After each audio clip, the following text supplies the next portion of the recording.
how do I trust someone I don't even know? I don't even like to spend time with me. Why do I want to trust this person? And so it's interesting because in a real interesting way, they actually do trust themselves to not get a hit, to Mm, miss that opportunity, to miss that meeting, to miss that pitch, because that's you're asking them to trust themselves, but they don't know to trust themselves in the opposite way. And the mm. reason for that is because they haven't created their own identity around this.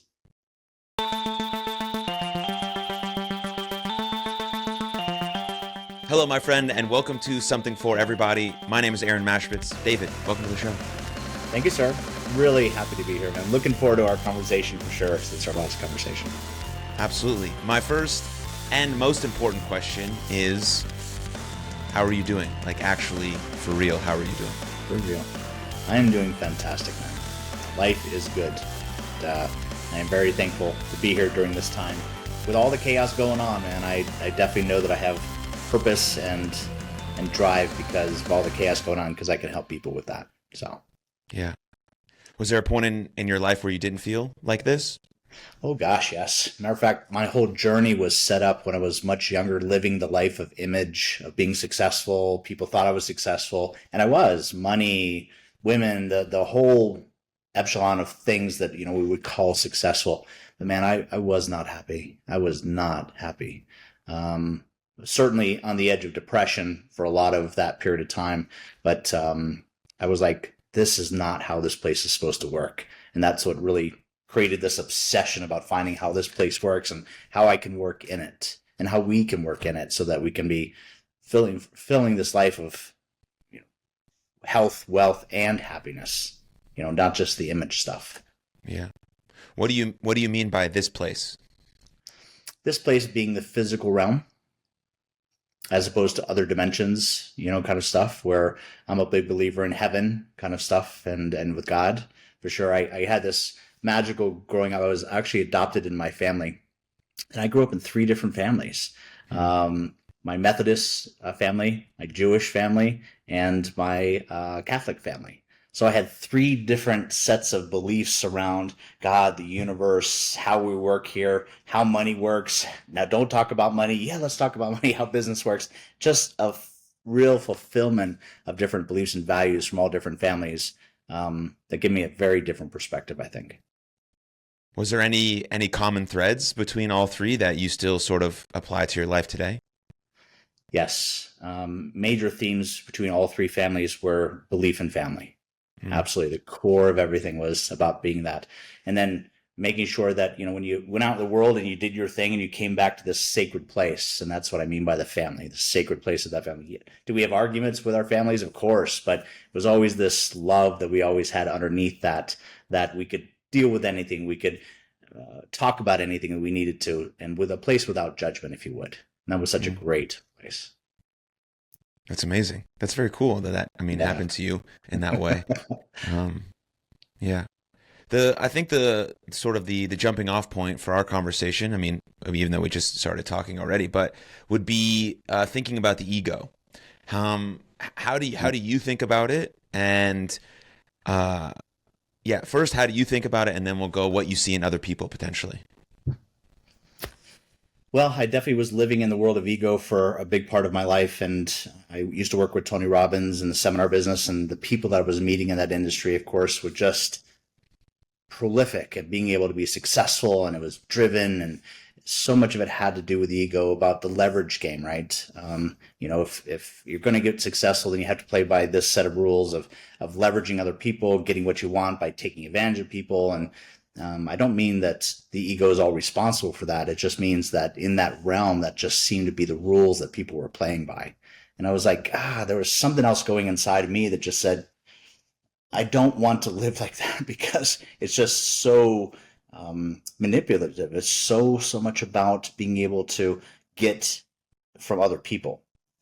For a great example is, in order for me to feel good about me, I have to put you down in some way. Mm, And I was just like, that doesn't resonate with me.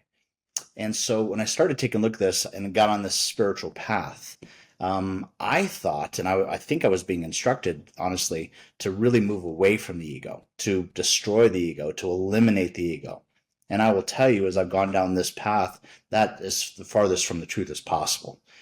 Integration of your ego is such an important part of being in this physical realm.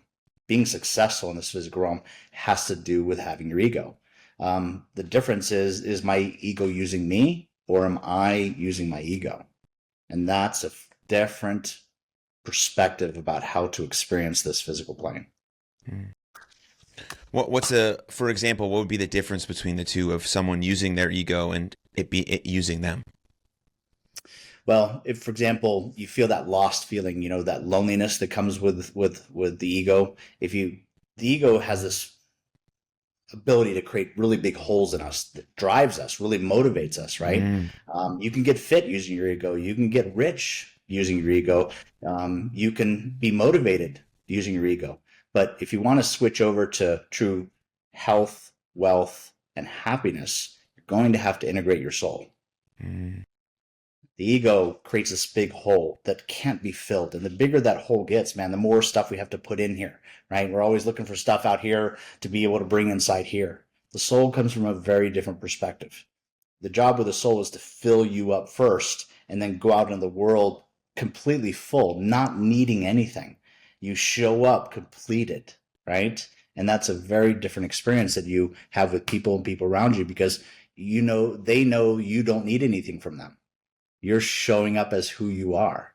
And that's probably the biggest difference I've noticed with my ego using me, where I show up and I need something from everybody. I'm getting something from everybody else, and me showing up very differently by me using my ego and using my soul, if you will, to be able to really show up complete and full in the first place. Yeah. Yeah, I mean, coming from a sports background, which is basically what I relate everything to, right? You see this all the time. Right. And the hardest part I see, especially with athletes who've reached a very, very high level, similar to where you were at in business with Tony Robbins, and you mentioned it can get me like a fucking lot of stuff, man. Like, it can get me to the NFL, the NBA, Division I scholarship. It can get me all of these things. Most athletes think about it, at least for as far as I know, it's like the chip on their shoulder. And the chip on their shoulder is they're running away from something, not running towards something. And there's a huge difference of that, right? That's the ego driving that. And then when you talk to them about, hey, maybe there's a way that we can integrate this in a healthy way so that when your sport comes to an end, there's people around that can celebrate your career. There's something else that you can do. Your identity is not fully wrapped in this. You haven't foreclosed on it. But they're scared about that, because what if they lose their edge? And then they're not the player they used to be. That's a very real fear for most people who reach this sort of pinnacle. That is understandable.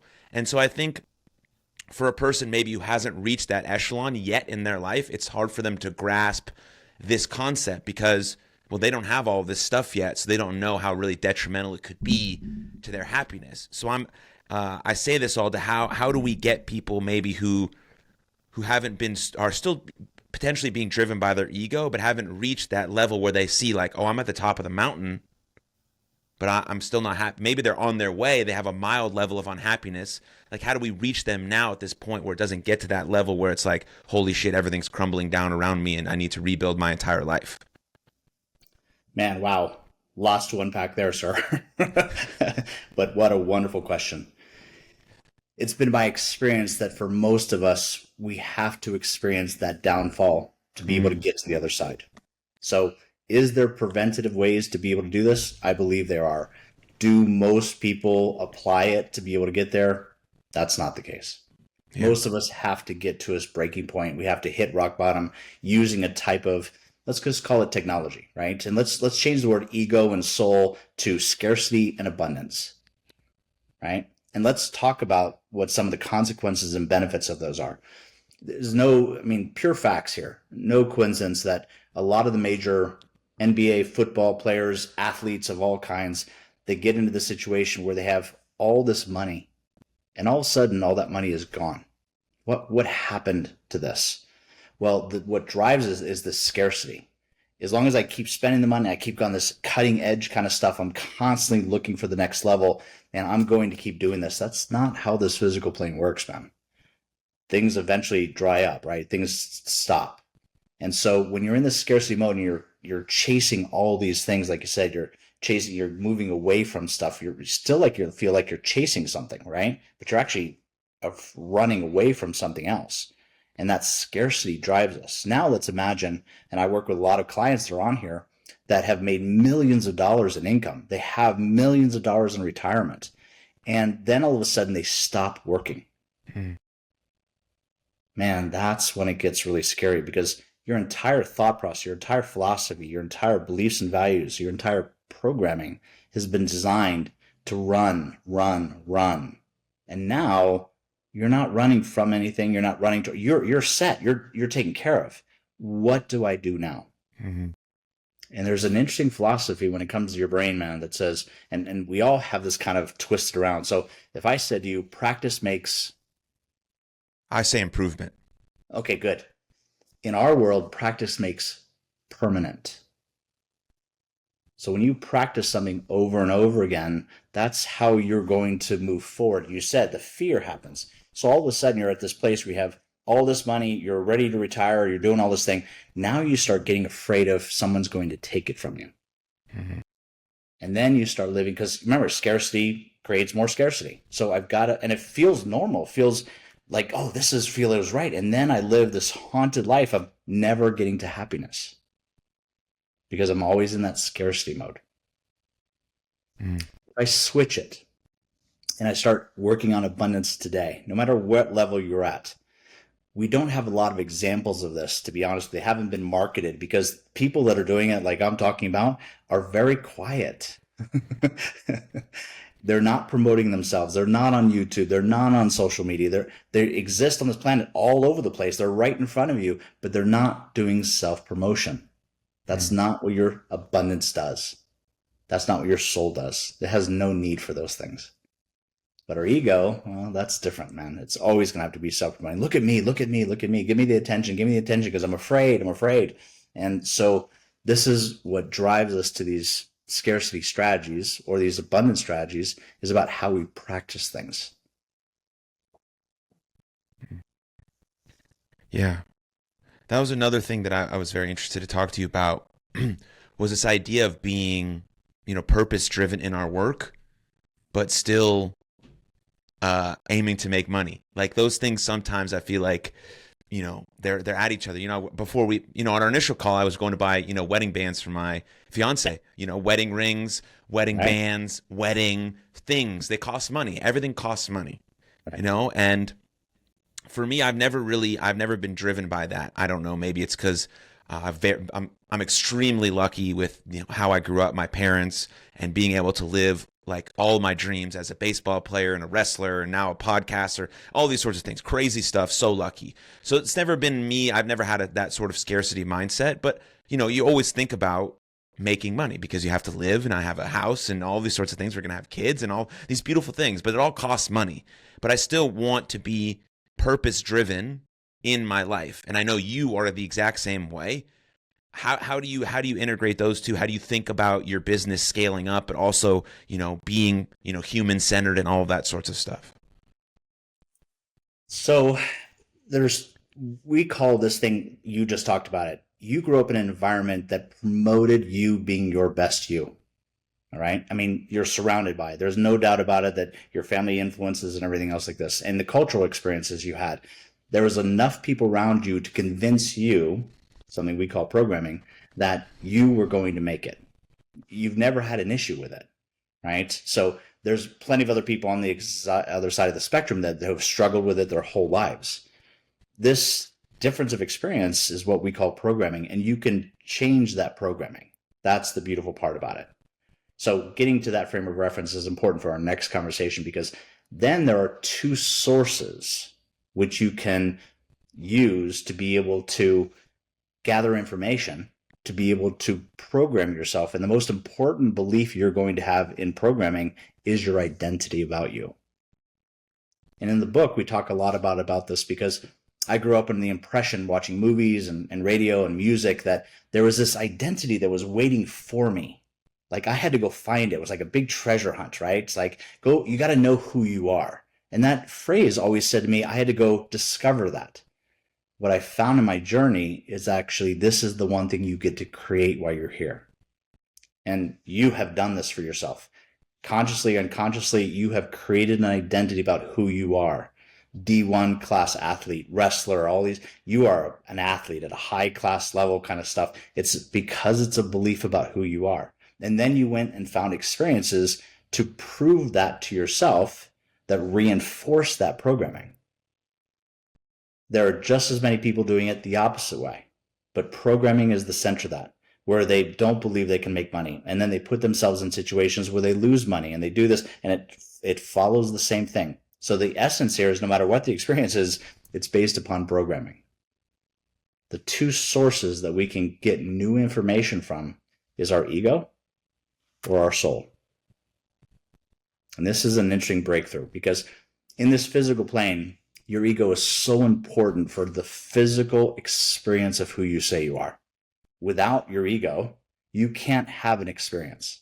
So integration of that ego is so important. Part of this physical plane and the ego is also called money and understanding the rules of money and how money really works and currency and all these other things. And not a lot of people understand how money really works. So understanding that, learning that, and then programming your brain to be able to create it, manifest it, and be able to use it wisely is a really important strategy to be able to use. So understanding that money is a necessary part of that, how do I get money? And my ego will tell me one way to do it. My soul will tell me a different way to do it. Whoa. What? I mean, so I can get money, but I can use two different sources about how I acquire that money? Yes. And that was my big breakthrough. Because as I was using my ego, I kept getting more and more money, but I wasn't filling the hole. Today, I have more money than I did even then, but I'm not filling the hole. It's easier to give it away. And I will definitely tell you that because of this ideas that I have and beliefs and value systems I have, the more I seem to give away, the more is attracted to me. Yes. That's exactly what happens. And the masters have been talking about this for centuries, man. This isn't new, right? This is something that we've been talking about, the attractor factor and all these different frequency things. And we're starting to get alignment with our science and our religion through quantum mechanics that there is something that happens with the human body that you create a frequency that attracts these things. And in the book, we start talking about some of the elements that cause those attractions. Yeah. I feel like I always related money to the same way I looked at results in sport. If you hyper focus on the results, you play tense, you play tight, you're not playing loose, you're not trusting yourself, you're not encouraging your teammates, you're not present.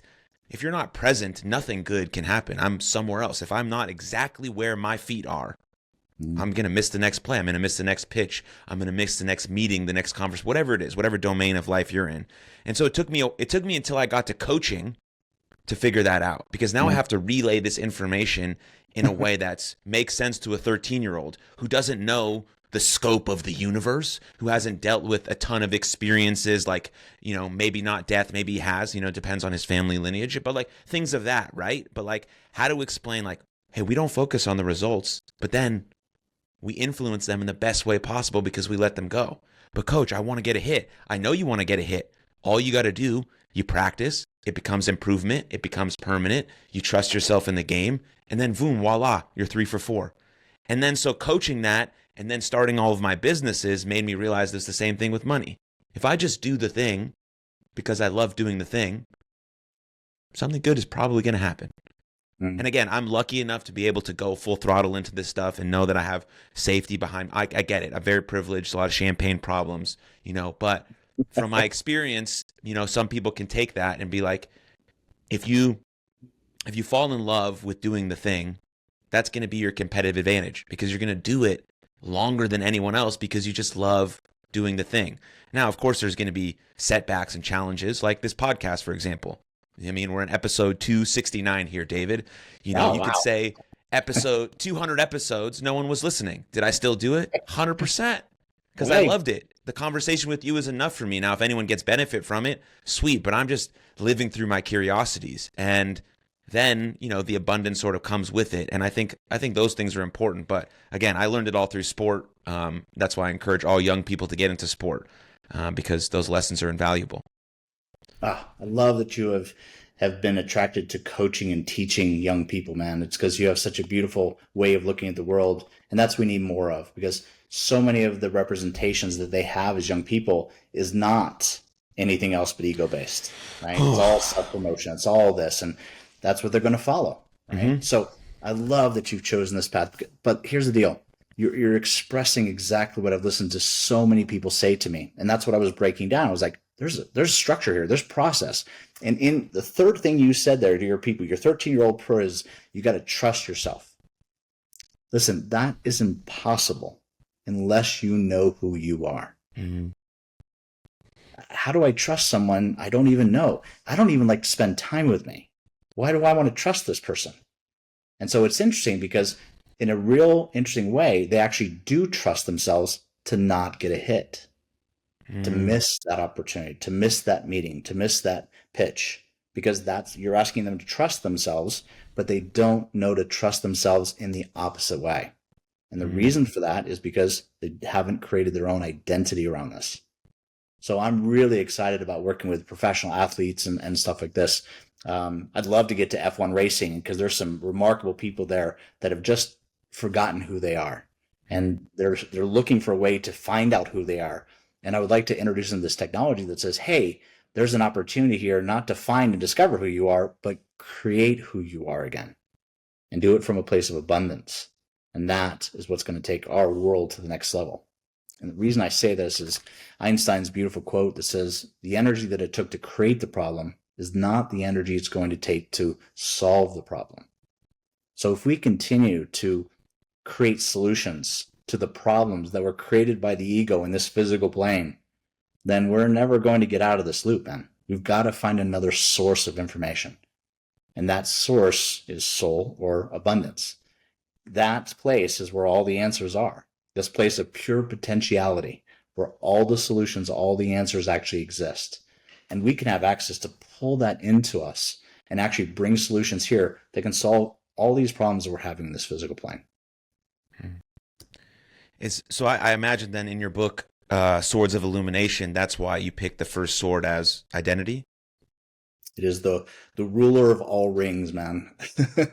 When you talk to really successful people, as I have the rare opportunity to do, you'll hear this in every single thing they do.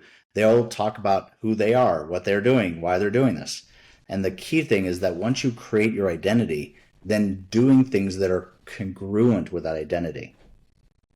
For example, if I say I'm a world-class athlete and I sit over on that couch and eat Cheetos all day, that's not being congruent. But that's what we do. And there is this where I'm saying I'm this thing, but I'm doing things that are not congruent with that. And when you do that, the universe doesn't support that. So what is supported by the universe is congruency.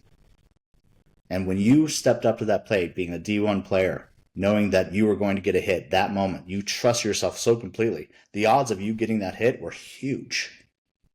As opposed to you going up to that plate and going, man, I've been on a streak here and I'm thinking about this. You're thinking about all the numbers and everything else like this. And all of a sudden you get in that place, man, the ball is already by you while you're busy thinking about all that stuff. You've got to be congruent before walking up to that plate. And you were, or you wouldn't have been successful as you are. That same metaphor can be applied to every single situation where people are being successful and where people are not being successful. Yeah. Yeah, I love that because I've thought about identity so much, and I've basically boiled it down to this simple definition, which I define identity as repeated beingness. Nice. And that to me has helped me conceptualize that no matter what I'm doing, if I'm coaching, podcasting, speaking, who am I being? Which means what are my underlying values that I'm trying to portray to the person that I'm talking to? And then I have a quick reflection when I'm done, okay, my goal was to go in there and be honest and give my best effort and be resilient. Did I do those things? Cool, congruent, line my words and actions. And so it's an easy marker of how I'm doing that. And it's taken me a while to figure that out and try to express that. But I thought you would love that and appreciate that. Well, not only do I love it, I mean, living that is perfect what you said, because in the art of the samurai, which is a martial art I study, the samurai art is called Aikido. And in the Book of Five Rings and also the Art of War, there's a very clear thing called a debrief. So in the world of the martial arts, we still do this today. So every time you finish training, you go into you're at the dojo, you finish training, you take this thing off a skirt called a hakama. And while you're folding this skirt in a very particular way, very ritualistic kind of way, you're supposed to be considering all the things you just talked about, which is, how did I do today? Did I show up the way I was supposed to? Did I do it? And it's that debrief that we all talk about. And we use this business term in meetings and stuff like this, but this actually came from the art of war, where soldiers were going into the battlefield and they would be clear about who they were before going into that field. And then they, as long as they survived, do a debrief about how well they did, because in those moments of learning that happen right after those events is what triggers that permanency, that congruency. So I really love your approach to this, man. That's why you're being so successful. You've got these rituals, you've got these processes that you're doing. And again, keep saying this physical realm. If you want to know a secret about this physical realm, it deals with structure. So when you're taking a look at stuff, because I meet people all day and they're gathering all this knowledge, and we talk about this in the book, that there's a big belief in our society that is knowledge is power. And that's not been my experience. Knowledge that's applied is power. Mm-hmm. And in the application is where experience comes from. And that's where you can gather the bits of information, right? So in that experience, if you can write down the process that caused you to be successful in that moment, the likelihood of you following that process and being successful again are incredibly high. But for most of us, we're like, I don't have time to be able to do that. So we don't write down those processes. And then we're upset by why there is not enough consistency in our life. Consistency creates congruency. Congruency over time creates authenticity. Authenticity over time creates this centeredness. And I will tell you, as an athlete or martial artist, if you can stay centered in all situations, you're going to win, man. You are going to win. You're going to be successful. It's when we get out of centered, forgetting who I am, doing something. I know I shouldn't have done that, but I did it. I'm not out of balance, man. I'm out of center.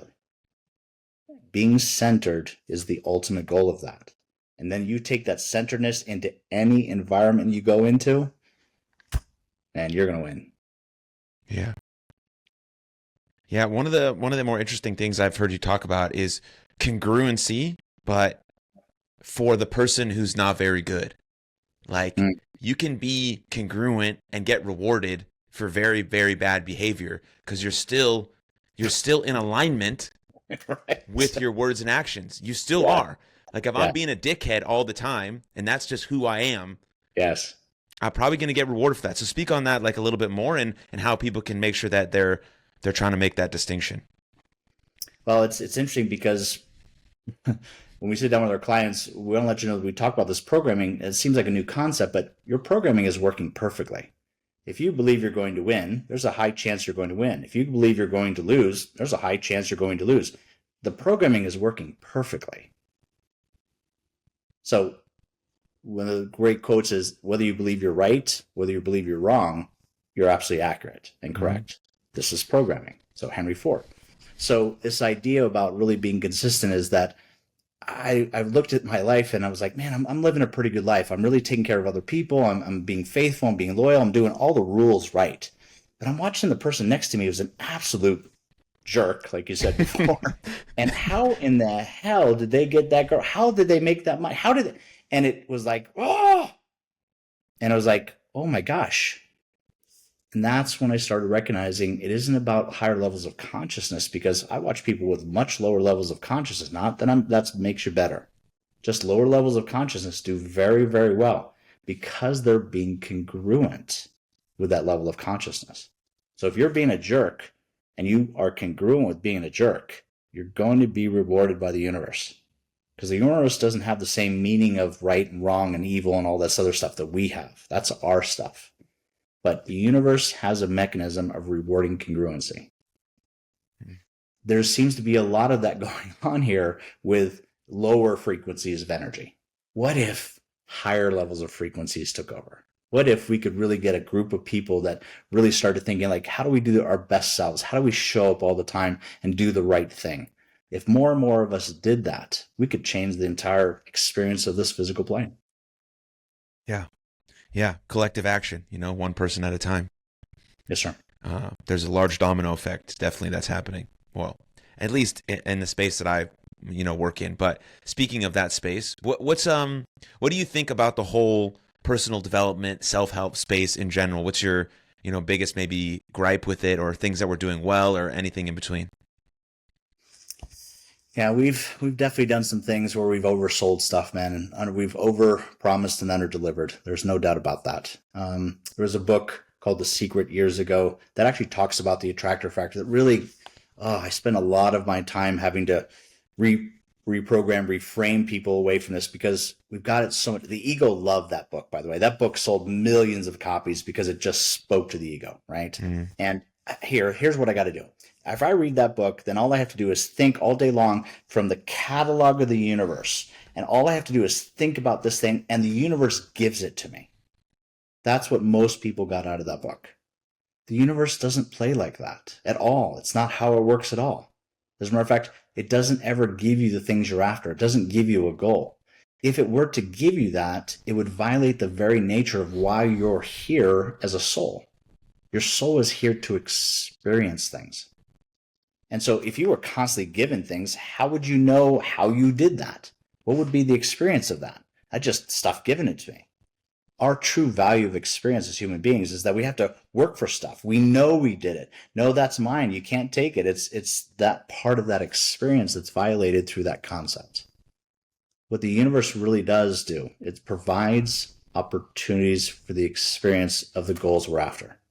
That's its job. Then you've got to do the work to be able to reach that goal. That reinforces the experience of who you say you are, because reaching that goal is who you say you are. So it's a very interesting thing in this industry that we keep wanting to sell to the ego. It just says, yeah, we're going to give you stuff. Yeah, we're going to give you stuff because we want to sell books and move merchandise. It just doesn't seem to be sustainable. And that's exactly what I started seeing with the clients and even work in the seminar business, because I was there for a lot of years. And the clients that were going to these seminars and reading these books were having huge transformational decisions. They were getting married, they were getting divorced, they were, reconnecting with their kids they lost for years ago. They were connecting with the kids. All kinds of transformational decisions were being made at these programs. But then they were falling on their faces a couple weeks, couple months later. So it wasn't sustainable. So that's what really drove me to this adventure of what makes things sustainable is that programming in our heads. The reason why you are relentless, the way you're obsessed with stuff, the way you will not stop. If no one listens to your podcast, whether you will continue to do it, is because of this one statement. It represents who you say you are. Mm-hmm. And if more of us started doing that on this planet, it would change the face of it overnight. Yeah. Yeah. Yeah. It always comes back to me of just like, you got to do the thing, right? All of these self-help, personal development talk about the tools. Like if I talk about meditation, that's not doing the thing, right? If I think about journaling, it's still not doing the thing, right? Yeah. Like no matter how many times you think about it, no matter how many times you talk to your buddy about it, no matter how many podcasts or books you read, if you don't actually do the thing, you've never done the thing. Like you're still not doing it. Like I just like, it's so confusing because all my life has been about action. Like, of course, how you think, of course it matters. Of course It matters. Mindset isn't everything, but it impacts everything. Of course, but it's not everything, right? Action is everything. Action, action, action, doing the thing. And so I think that's why when we think about you and your coaching, that's what you're trying to do, right? It's trying to make these tools extremely practical so that people can actually do them in their life on a day-to-day basis. And you don't have to have millions of dollars, or you don't have to live in a cave or go into monk mode. You just have to You just have to do them. Like you have to take 15 minutes and do them, whatever they might be based on your programming and your experience and the things that you're gone over and all that sorts of stuff. And so that's probably my biggest, point of contention is I think a ton of people in this space have so many good ideas, but they're all basically the same. They all come from the same thing. People are just saying them in a different way. They come from the same source. The thing has been around for years. Like everyone says the same stuff. But it's great. People need it in a different way, in a different context, with a different voice, like all of that. That's very important. But it all boils down to the same thing. Do the thing. Do the thing. And at least that's what I think. I totally agree with you, man. As a matter of fact, the congruency of being who you are and the actions that are associated with that level of congruency over time, practicing that consistency is what leads to all this other congruency, which leads to authenticity, leads to this level of centeredness. So there's a mechanism here. There's a formula for success here.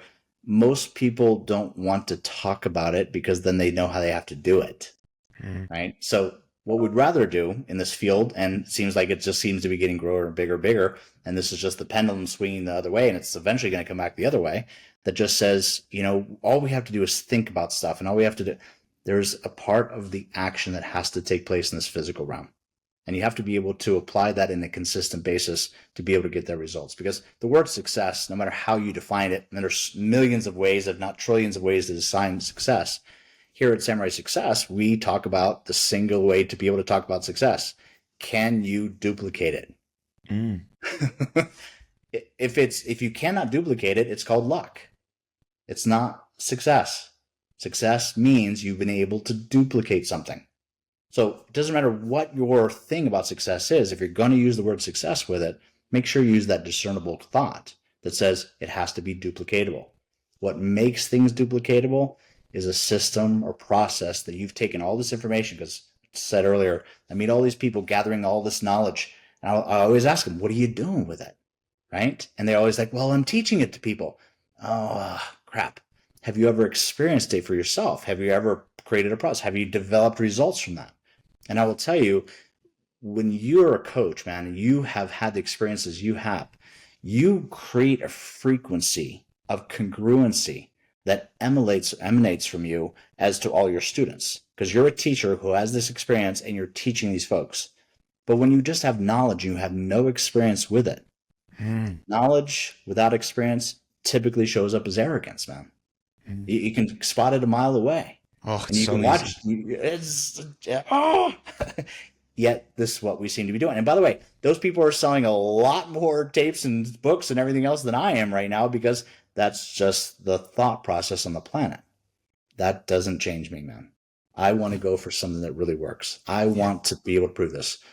One of the reasons you haven't heard about us before is because I spent the last 25 years of my life personally experienced the technology I teach today. I wanted to prove it to me first that it worked. I've seen all this other stuff. I've seen all that. Take this, do that. Let's talk about what works. And I know that a loving God would not put me on this planet without something that works. I just had to put the work in to figure that out. Now I get to share with people. Yeah, and it's easy to talk about, right? It's very hard to be authentic for an hour on a podcast. Right. If you're just right. like, if you're just bullshitting the whole time and everything that comes out of your mouth is garbage, your episodes are going to be very quick and very tight, and you're going to post small things and short things. But you're willing to go on all these podcasts with people that you barely know and just talk, because everything that comes out of your mouth is not pre-planned. There's no screen in front of you that says, David, you must say this right now, because you have no idea what I'm going to ask you. You got no clue. Not a clue. I don't even know what I'm going to ask you. I have some notes down, right? I got some notes. I know what you're about. I know the book you wrote and all this stuff. So that, we're in the same ballpark. But if we're just bullshitting, then we wouldn't be able to be authentic about our words, and they wouldn't mean as much to us. And I think that's why podcasting is such a beautiful forum. That's why I think the political conversations are going that way, because you get a political candidate on a 2-hour podcast, they got to be real. There's no one there with them. They're whoever runs their stuff on their debates, or is telling them what to write when they go give a speech. They can't do that on a podcast. It's just some random comedian who's asking them fucking questions, and they got to be real about it. And that's what people want to see. They want to see, like, who am I actually voting for? Who's actually going to, and now our two candidates now are like, it is, I don't even, what doesn't matter. Yeah. But point being is like, It's right there. yeah. Point being is like that. It shows in a long form conversation. I think that podcast medium is so important to this overall expanding of our congruency, because if your words and actions don't line up on a long form conversation, it's pretty easy to tell the inauthenticness of who you are as a person. So I just appreciate that a lot from this, and that's one thing about technology that is incredibly amazing. Comes with everything else, but yeah. I love your approach to it. Again, it's just one of those things, like you said, you and I are having a really cool connection because that's what we're really after as human beings. We want to be connected. This knowledge stuff and all these things that we talk about, that's ego. That's not what the ego gives us. Ego doesn't create connections, right? So getting back to connected, this authenticity, we want to have these real authentic conversations. We want to have stuff that's real, because doing this other stuff is creating all the problems that we're dealing with. So getting to that connection is what we really want to, because the soul is wanting to connect with each other. Yeah. And we're missing that in our society. So just love the way you approach that. Yeah. When did samurai and that idea become important in your life, and why that? So I was in the sales game. I actually came out of the university, FIU and University of Miami, and I got involved in politics. And I spent a lot of times, I was actually working with the Clintons and Debbie Wasserman Schultz. I was her campaign manager and then became her legislative aide. And I went to work for the Senate Appropriations Chairman. Now, my whole family are Republicans. So going to Thanksgiving when I'm working for all these little Democrats, that was a fun conversation, right? But I am truly thankful for being able to see things from both sides, from both the Democratic and the Republican side, because we've got to work together to be able to bring the country back together. And this separation crap is just driving us mad. It's killing us. We're in that division place. So as I came out of that place, I got involved in real estate and banking, and it was during this time where I transferred out of this. I was actually in timeshare sales. I was actually selling timeshare. And I will tell you, you talk about a ruthless, brutal game of sales. I really wanted to learn sales techniques, and that was the best place for me. But in that time, I read a book called Samurai Selling. And I was introduced to the very first time this idea of being samurai. And samurai, loosely translated, means in service of others. So samurai success means in service of others' success. So that's the blossoming idea. So then I went to work with Tony, and it just kept going. I mean, it just was on a roar after that. And when I saw that there was an opportunity for what we call today coaching, where people could actually learn that stuff from a seminar book and apply it to their life specifically and really get great results from it, it was on. And so in 1997, that's when Samurai Success started. And we've been doing that work for the last 26 years. Amazing.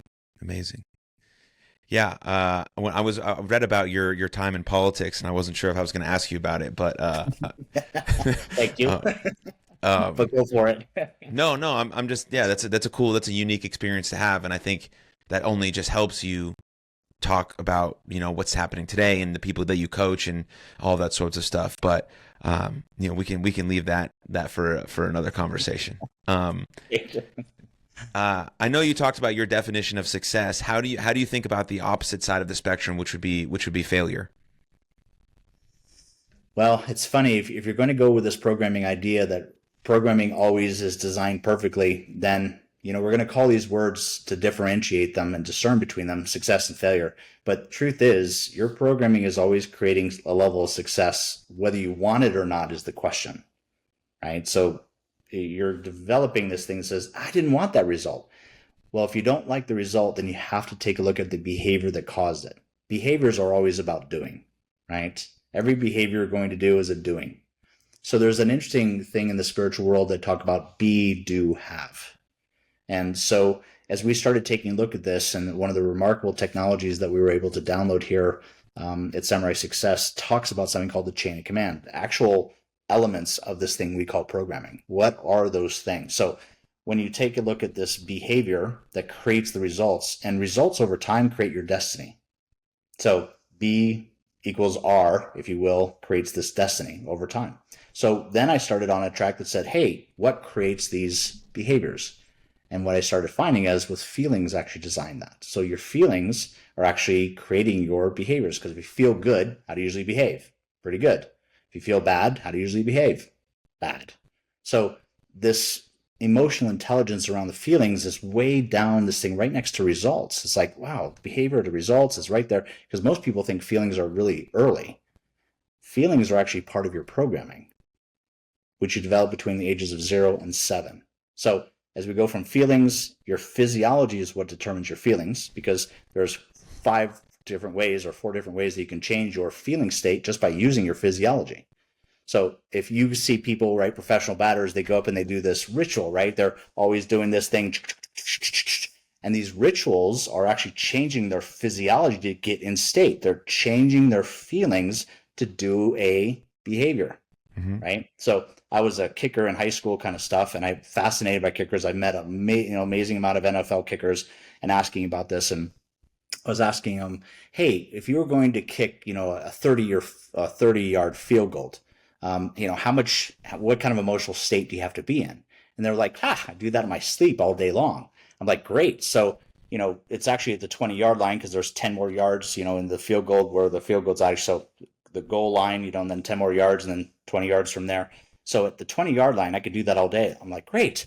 Now I want you to imagine there's millions of dollars on the line, and it's 3 seconds at the end of the Super Bowl, and you're down by 2 points, and you're about to kick from the same oh my gosh, the whole brain's freaked out, right? And I was like, what just happened? Well, pressure is what happened. And pressure definitely has affected the physiology of our bodies, and that physiology changes our feelings. So what then causes our physiology to change? How does that connection?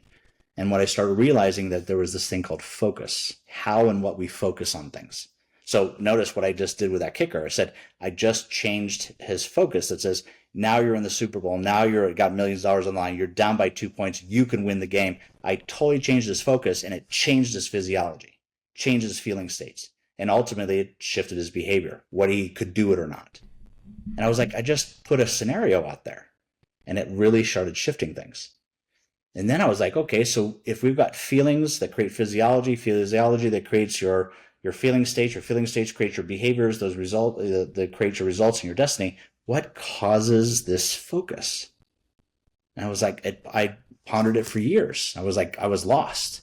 And then it just came to me, because the exact thing I was doing was exactly what causes to create focus. So do you know what time it is? 2:32. Good. What did I just do to your brain? You made me focus on the time. Exactly. By asking questions. Questions create focus. Focus helps you with your physiology. So in the book, we start talking about this, especially book 2, that we start understanding there's a format, there's a formula for actually creating behaviors on a sustainable basis. And we teach that to our clients. And we then integrate that into their specific list. Says, hey, I want to do this different result. Then let's talk about the behaviors that are necessary for that. Because just as if I'm sitting here, I'm a world-class athlete, and I want to be 11% body fat, and I want to be this thing, I can't sit over on that couch and eat Cheetos. That behavior isn't congruent with getting that result. So there's this real connection, especially in this physical plane, between behaviors and results. Like you said, action is everything. If you don't have those behaviors tied to your beliefs and values, then it's going to be incongruent, and you will not get the same results that other people that are being congruent are. Yeah, I try to get my players to ask themselves the question, what's important now? Wow, great. And that I like it because the acronym is WIN. So our version of WIN is solely focusing on what's important now. This pitch, this moment, this at bat, what's important now. And so that's a very helpful question. Questions are amazing because the brain is beautiful, but it can only think one thought at a time. And so if I'm constantly asking it great questions, like what's important now, what should I do next, where should I go with this, maybe sometimes you want to end the mental chatter and obviously be in the moment.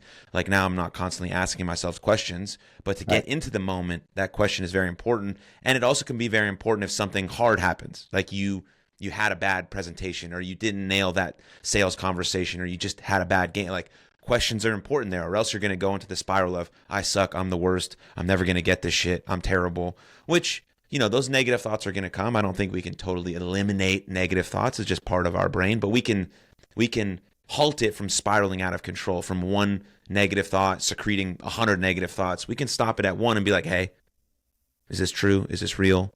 Okay. What actually happened? Where can I put my focus? What can I be better at? What did I do well at? Some very basic questions that are important for reflection. And so, it's amazing when you think about, a person being a corporate athlete or a mom or a dad or an athlete. It's all the same. It's all the same stuff. It's just how you fine tune it for your personal experience. Beautifully said. And you just touched on one of the most beautiful secrets around questions. The secret of questions is knowing when to stop asking them. Because as soon as you keep asking that mind chatter, right, about what's this, what's that, how's this, here are all the 6 primary questions you can ask, you get into this mind chatter that you cannot be present because your brain is all over the place.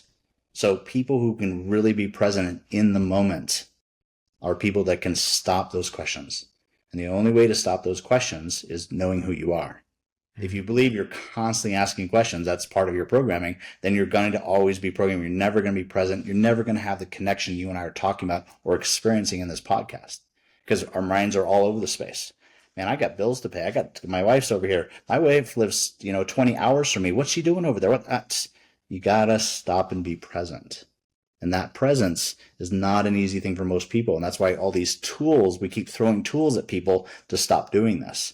And they're not going to work because as long as you can meditate all day long, man. If you have a program that says, I have to constantly ask questions, then as soon as you get out of that meditation, guess what? The questions start back up again. So the tool, you said so beautifully, is not what we focus on here at Samurai Success. We focus on the wielder of the tool, just like the samurai. If you think about a samurai, you identify samurai as someone who holds a sword. The samurai didn't focus on the sword. They focused on the preparation of them wielding the sword. And that's just a breakthrough thought process, right? It just goes, oh my gosh, it's not the bat. It's the person wielding the bat. It's not the software. But yet in our country, man, in this, this industry, we have promoted these tools and the tools and the tools. The greatest tool on this planet is you. And if you don't learn to wield that properly, brother, it's over.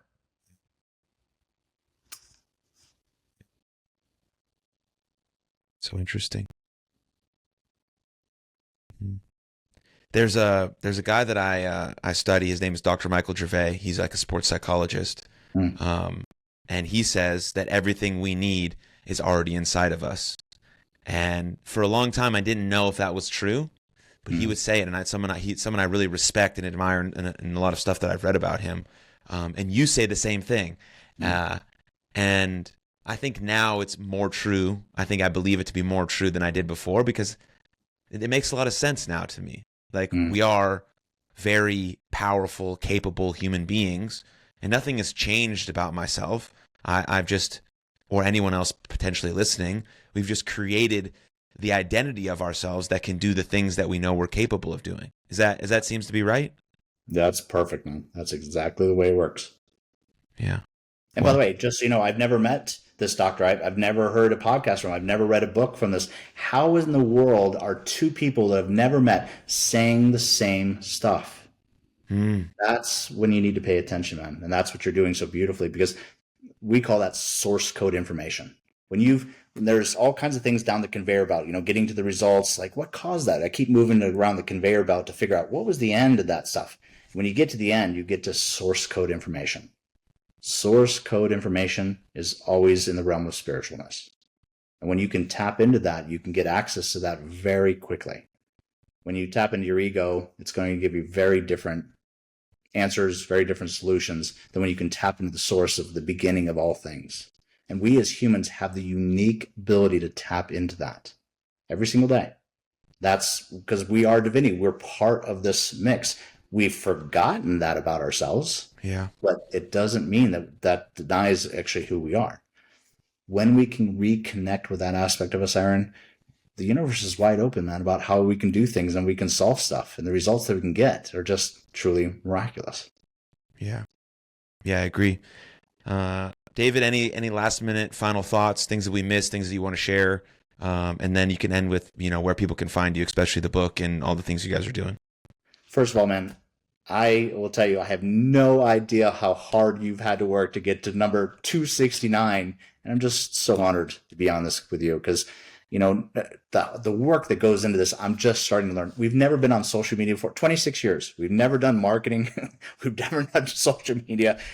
I'm like a third grader when it comes to this stuff. Yeah. So I just really applaud your dedication, your commitment to making this work. And I'm really honored to be here. Thank you so much. Yeah, I appreciate that. Yeah. You can reach us at samuraisuccess.com. Of course, the book is called Swords of Illumination. You can access that. It's on Amazon. It's actually on audio for those who don't like to read these days, right? Or they want to be able to jump in their car and listen to something. Swords of Illumination is available on audio from Apple. Sweet. Yeah, everything linked in the show notes. Check it out. Hit David up if you guys want any more, but I'm sure we'll chat again. So I appreciate you very much, David, and see you guys next time. Thanks, sir. See you.